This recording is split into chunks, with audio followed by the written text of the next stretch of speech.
Hola, hola, radio oyentes, un gusto saludarlos. Me complace grandemente poder estar una vez más acá con todos ustedes en su programa Psique en Contexto. Les habla Saray Domínguez junto con mi colega María Rodríguez. Hola Mari, ¿qué más? Qué rico poder estar una vez más acá juntas y compartiendo un poco de nuestro mundo con el mundo.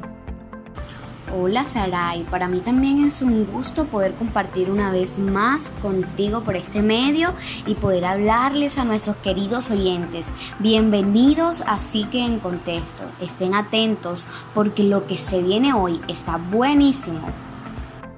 No spoilees, Mari. La verdad es que sí, el episodio de hoy está enriquecedor, muy bueno a decir verdad. En este episodio les traemos un caso sobre una rehabilitación neuropsicológica exitosa en un paciente con síndrome afectivo cognitivo cerebeloso. Este es un estudio realizado por N. Ruffin y otros, teniendo como fin comprobar la eficiencia de la intervención neuroconductual. Por medio de la descripción del estudio, pues nosotros vamos a intentar en lo mayor posible abordar de manera general, hablando y echando un poquito de cuento sobre lo que es la evaluación, la intervención que se hace acá y aquellos procesos adjuntos a las evaluaciones neuropsicológicas. Sin más que decir, hablemos un poco sobre este caso y llevemos un poco de neuropsicología a los hogares de nuestros oyentes. Bueno, Sari, no voy a adelantarme, pero así como tú lo mencionas, este es un estudio realizado sobre la rehabilitación del síndrome afectivo cognitivo cerebeloso. Es un paciente que tiene 16 años de edad, el cual presentó déficits cognitivos severos y difusos. También presentó trastornos conductuales masivos y dificultades para controlar y manejar sus emociones. Mari, queridos oyentes, radio oyentes. Algo supremamente importante y muy necesario tenerlo presente es que JJ, quien será el protagonista de nuestra historia el día de hoy, llevó todo el proceso de estudio e intervención un año después del inicio de la hemorragia, encontrándose justo en el momento del estudio, justo en ese momento en la fase crónica del síndrome. Ahora, otro punto a tener en cuenta es que el síndrome cognitivo afectivo cerebeloso, según Chapman y Sherman en 1998, ellos lo describían y decían que este implica deterioros en la fe. ¿Pero qué es la fe? Es decir, las funciones ejecutivas, la cognición espacial y el lenguaje, además que entorpece en gran medida los ámbitos emocionales y produce cambios en la personalidad. Estos síntomas suelen ser más severos en casos de lesiones cerebelosas bilaterales o difusas, que pues sería el caso de nuestro protagonista. Así es, Sari, ciertamente. Este síndrome afectivo cognitivo cerebeloso pues le trajo consigo pues al paciente ciertos síntomas como desinhibición, agresividad física, anosognosia. Queridos radioyentes, anosognosia hace referencia a la negación de la propia patología neurológica del paciente. También trajo consigo indiferencia emocional, evitación social, trastornos oculomotores, que hace referencia a las dificultades en los movimientos oculares. También trajo disartria, que viene siendo dificultades para hablar, ya que el habla puede tener un ritmo lento, lo cual puede ser difícil de comprender. También presentó neumonía por aspiración y hidrocefalia, que vendría siendo el aumento anormal del líquido cefalorraquídeo. Y sorprendentemente, hablando de intervenciones realizadas a pacientes con síndrome afectivo cognitivo cerebeloso, hasta donde sabemos, y según lo expuesto en el caso de Ruffin y otros del 2016, que es el que estamos exponiendo hoy, o sea, junto con este de JJ, se conocen 3 terapias de rehabilitación. La primera, realizada con un hombre de 61 años que presentó hemorragia cerebelosa en la zona del vermis, es decir, en la estructura estrecha esa que parece como un gusanito entre los hemisferios del cerebelo, y por ende desarrolló un síndrome, el síndrome afectivo cognitivo cerebeloso. La rehabilitación cognitiva se centró básicamente en la terapia de orientación real, el entrenamiento del proceso de atención. Los autores observaron una mejora general del funcionamiento cognitivo, pero persistieron importantes déficits de memoria, atención y algunos ejecutivos. Ese en el primer caso, por Meisheimer y Osawa de 2007, y en el segundo caso, que fue al momento que Schweitzer y colaboradores en el 2008 evaluaron la eficacia de una técnica de rehabilitación cognitiva llamada Gold Manager Training. Sí, Sari. era en la que se trató de un paciente de 41 años con difusión ejecutiva persistente tras hemorragia cerebelosa derecha, entre otros problemas.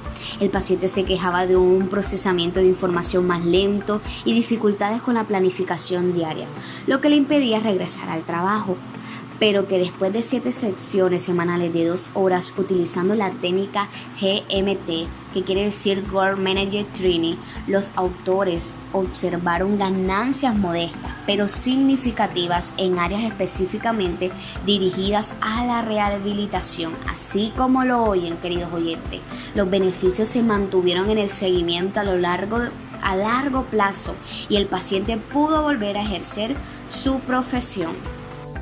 Sí, Mari, y este caso de JJ, un adolescente de 16 años que presentó síndrome afectivo cognitivo cerebeloso tras una hemorragia cerebelosa bilateral, el cual se vio inmerso en un proyecto de rehabilitación de 2 fases, estando centrada la primera en un enfoque neuroconductual en la fase subaguda y la segunda enfocada en terapias centradas en déficits cognitivos específicos al mejorar el estado clínico de JJ.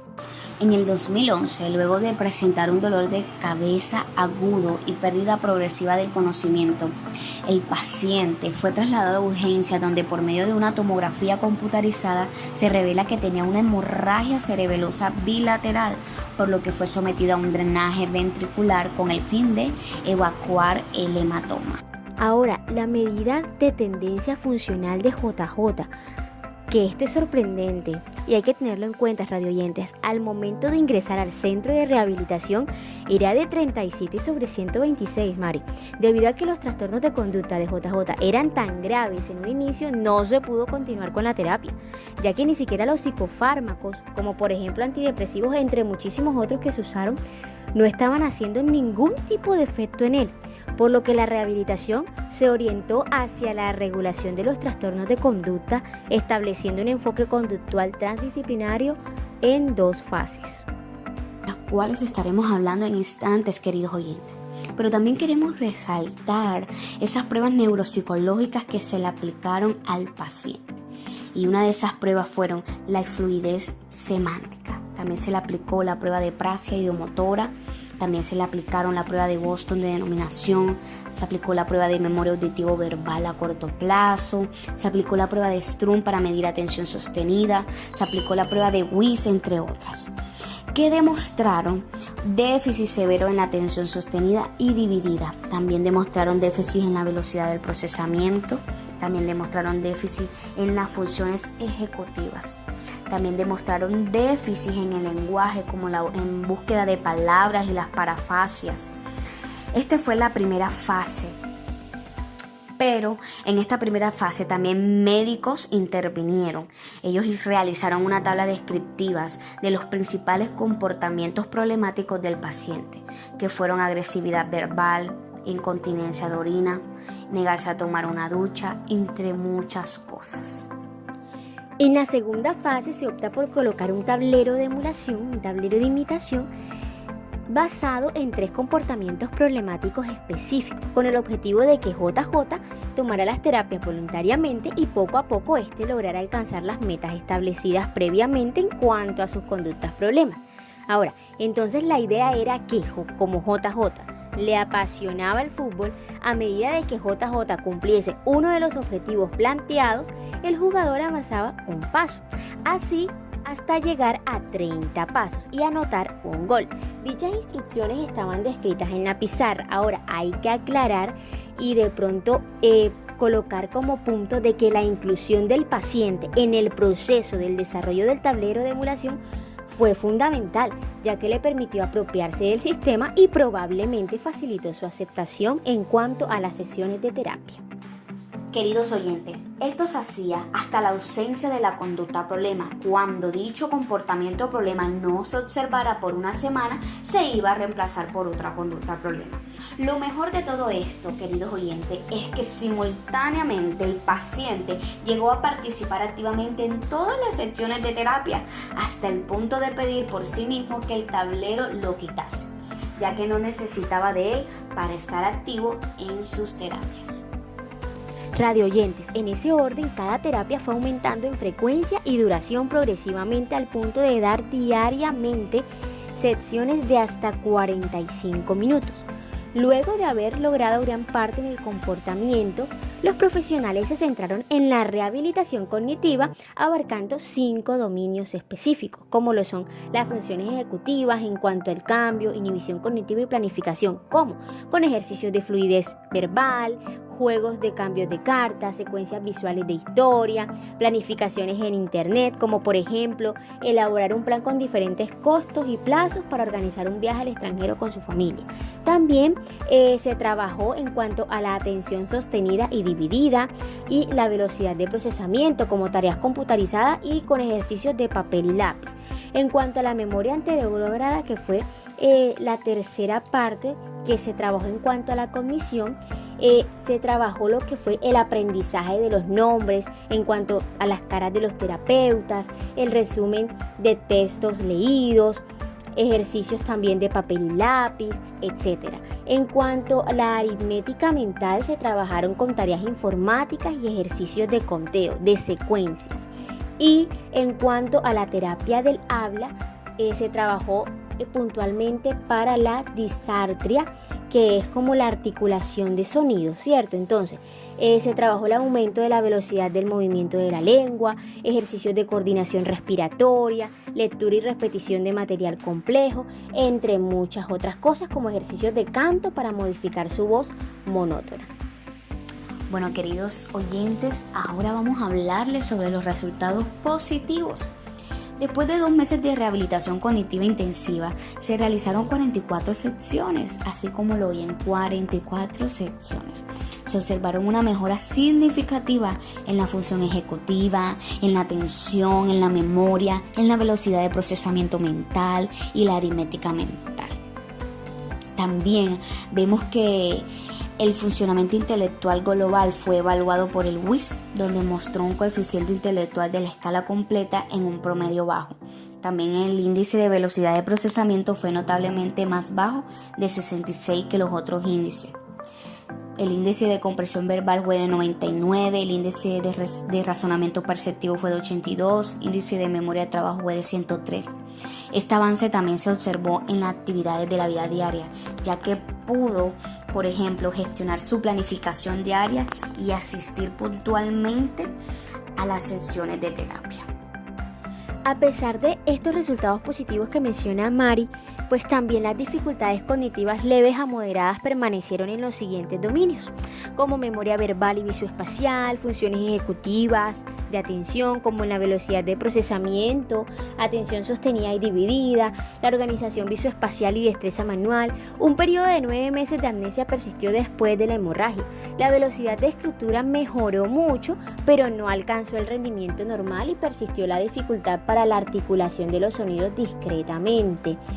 También en el aspecto conductual, la incontinencia nocturna ocasional todavía estaba presente y se mantenía un ligero cambio de personalidad con ligera desinhibición. Por ejemplo, un uso inadecuado del humor, dar apellidos a terapeutas, etc. Ahora, la apatía y embotamiento emocional también persistió en algunos casos, en algunos momentos. En el lado motor, el paciente logró importantes mejoras en la coordinación motora, siendo posible una marcha independiente sin la ayuda de nadie. Sin embargo, se mantuvo la caminata inestable. 2 años después de la hemorragia, es decir, 1 año después de la intervención, se realizó una evaluación neuropsicológica adicional en la que se evidenció una mejora cognitiva general en comparación con la evaluación realizada antes de alta, pero el perfil cognitivo se mantuvo igual. A pesar de las leves secuelas cognitivas y conductuales, pudo completar sus estudios e inició un aprendizaje adaptado a sus dificultades. Con esto vemos, mis radio oyentes, la importancia y la necesidad de una intervención temprana lo más posible en casos iguales o similares a estos, ya que pues vemos que JJ, nuestro paciente, nuestro protagonista, no mostró una mejoría clínica significativa durante 1 año. Y luego progresó rápidamente motor y cognitivamente después de la intervención neuroconductual y ambiental que se le hizo, lo que nos muestra claramente que sí fue una intervención exitosa, resultó exitosa, pero a más temprana sea la intervención, más eficientes podrían ser los resultados. Y bueno, mis radioyentes, eso ha sido todo por hoy. Esperamos haya sido de su agrado este episodio y haber aportado un poquito más de nuestro mundo a su mundo. Agradecemos infinitamente su atención. Nos estamos leyendo por ahí y nos estamos escuchando en otro episodio de Psique en Contexto. Hasta la próxima.